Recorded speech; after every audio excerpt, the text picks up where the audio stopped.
Welcome into Steelers Latest, your daily spot for all news and information related to your Pittsburgh Steelers. Remember to like and subscribe to the channel if you enjoy the content to stay up to date with everything Steelers.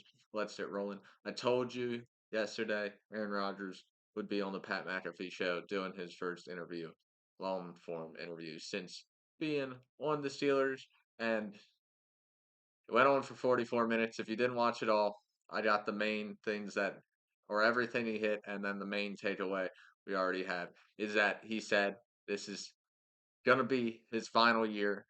We all basically, I feel like I was kind of assuming this was more than likely Aaron Rodgers last year. The rumors were he could possibly retire this offseason instead of deciding to sign with us. So I'm not really too surprised. What does it mean for the future too much? Not really too concerned about that. I think the plan has been put in place now for a possible transition from Rodgers to Howard if our season goes really well. And then if it doesn't go well and we have a high first round draft pick, we'll just scoop up a young quarterback, a high potential quarterback this year. There's a whole bunch of them coming out, supposedly. This is the year of the quarterback. That's what this next year's draft is touted to be. So if we struggle this year, we can always scoop a quarterback next year. But that is the main thing from Rodgers was that he will more than likely be stepping away from the game. A couple other things that he did hit in this interview though was he talked about going to team events at like Mike Tomlin's barbecue, Cam Hayward's barbecue, Cam Hayward's golf event. Love to hear that. Trying to build that team chemistry, trying to bond with all the leaders of this team so far. So that's something you love to see from your veteran quarterback coming in to give it his last ride, basically. And then another thing he mentioned was how he approached Will Howard and said, I want to help you as much as possible, was the quote Aaron Rodgers gave to Will Howard. Love to hear this. Once again, this is probably Aaron Rodgers coming to Pittsburgh is probably the best news Will Howard's had since being a Steeler.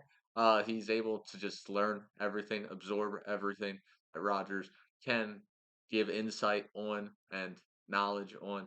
It will be, I think, it sets up Will Howard for the potential to possibly earn a starting role next season. That would be phenomenal if we could go from a smooth transition from Rodgers to someone like Will Howard. Or, as I said, if all else fails, we got the draft next year. If it's really a terrible year, we got the draft next year. But let's move on to something unusual for the Steelers as have decided to start a rookie as Derek Harmon is already in the depth charts listed as the starter in his position. This lovely to see. Something breaking from tradition in the Steeler way. We usually don't jump the gun too fast on rookies, don't make them starters, even if they're a day one draft pick, round one draft pick, or even day twos and threes don't get the opportunity. It's just not something the Steelers do too often. And it's really nice seeing this highly touted defensive end, interior defensive lineman type build, get the opportunity off the rip. Him and Cam Hayward, I think, are going to be just a phenomenal pair up front.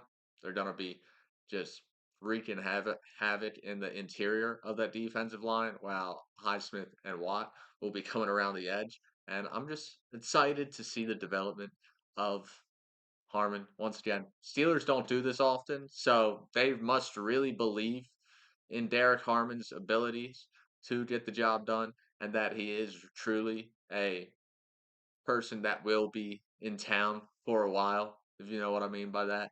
He is someone you want staying for the long run, one of the future generations of Steelers. It's going to be fun to watch how his career goes with us. Let's move on to another defensive guy, though, in the linebacking room who's trying to hold himself to a higher standard.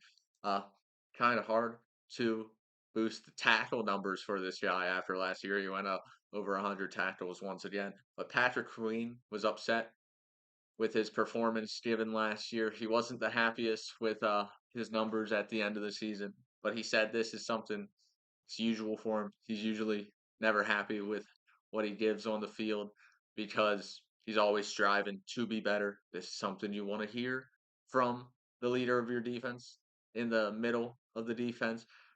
Middle linebacker is the guy that sets the tone, really, defensively. If you can have someone like Patrick Queen getting turnovers, forcing turnovers, if he can just get those turnover numbers up, if he can force fumbles again, get interceptions again, that was really the only part lacking from his game last year. The big splash plays, he was consistent, and he really found his footing late into the season last year once he kind of figured out the system and the the whole gist of the Steeler way and how the Steelers run their defense.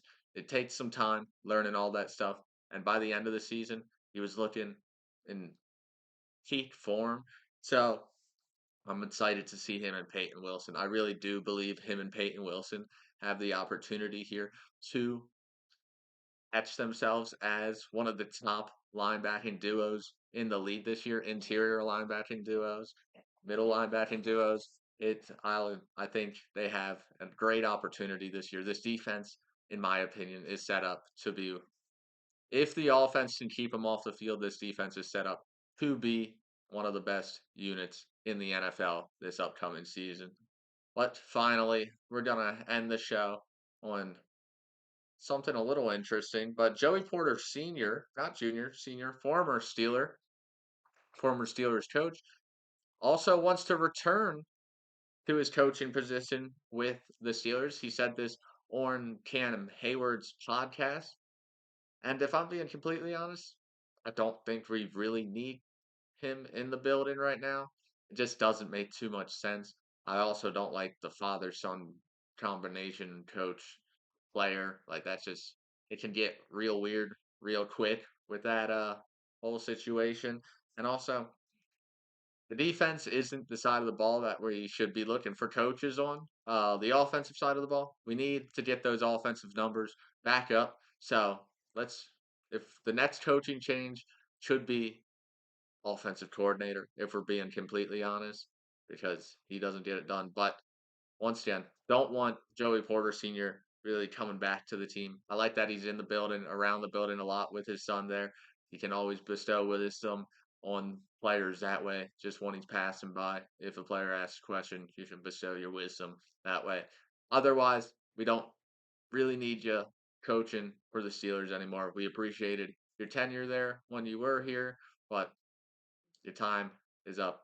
It just didn't work out. But that has been it from Steelers Latest. I've been your host, Cole Dennis, and I will see you tomorrow.